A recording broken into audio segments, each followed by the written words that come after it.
সংসদ ভৱনৰ চৌহদত বিৰোধী সাংসদৰ প্ৰতিবাদ ভূমিস্খলনত ক্ষতিগ্ৰস্ত ৱাইনাডলৈ আৰ্থিক সাহায্যৰ দাবীতে প্ৰতিবাদ সাব্যস্ত কৰিছে বিৰোধীৰ প্ৰতিবাদী কাৰ্যসূচীত অংশগ্ৰহণ কৰিছে ৱাইনাডৰ সাংসদ প্ৰিয়ংকা গান্ধী পাত্ৰাই কেৰালাৰ বিৰোধীৰ সাংসদসকলে প্ৰতিবাদ সাব্যস্ত কৰিলে সংসদ ভৱনৰ চৌহদত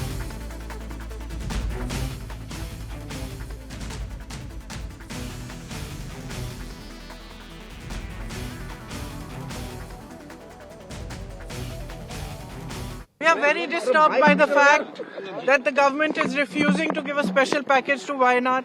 We have requested, we have gone to the Home Minister, we have written to the Prime Minister, we have gone to everybody possible to declare that this is a calamity of a severe nature and to give a special package.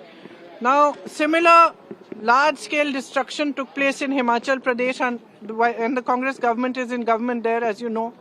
They have been demanding for the longest time that the center helps and gives the assistance that's required for those victims.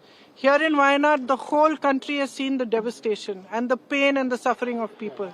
And yet, just because of politics, in both cases, the central government is refusing to do what is due to the victims. It is their due. They are citizens of India. There should be no discrimination at times of natural disasters, at times of pain, at times of suffering of any kind. That is a time when central government, Prime Minister are supposed to behave like custodians of every Indian citizen's life and every Indian citizen's livelihood. That is a time when they are supposed to set politics aside and give the assistance required.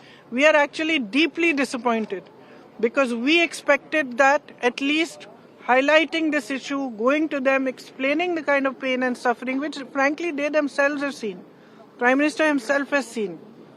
He has met those victims. So we thought that at least out of humanity and compassion, what is due to the victims of Wayanad, of the tragedy that happened there, should be given to them. And frankly, we are still hoping that the government will have some compassion, some humanity, and will do what needs to be done. Because this is a matter which is above politics. Ma'am पिछले हफ्ते आप अमित शाह से मिली थी गृहमंत्री से क्या उसमें कोई कार्रवाई नहीं हुई इसी मामले को लेकर आपने नहीं उन्होंने जवाब दिया उस जवाब में ये लिखा था मतलब कि कितना खर्चा सरकार ने किया है नहीं किया है उसमें जैसे एयरफोर्स के जहाज गए उसका उनकी पेट्रोल का खर्चा अब ये सब तो देखिए that they have asked to return back that the money has spent for Air Force written a letter to the Chief Minister and government. कि लौटा दो इसको Even for the security arrangements which we did for the Prime Minister, the Kerala has to pay for that. The Kerala is united and we are one. There is no politics here. We want justice. We are contributing to the national exchequer. We want our right. That's our demand now. We are very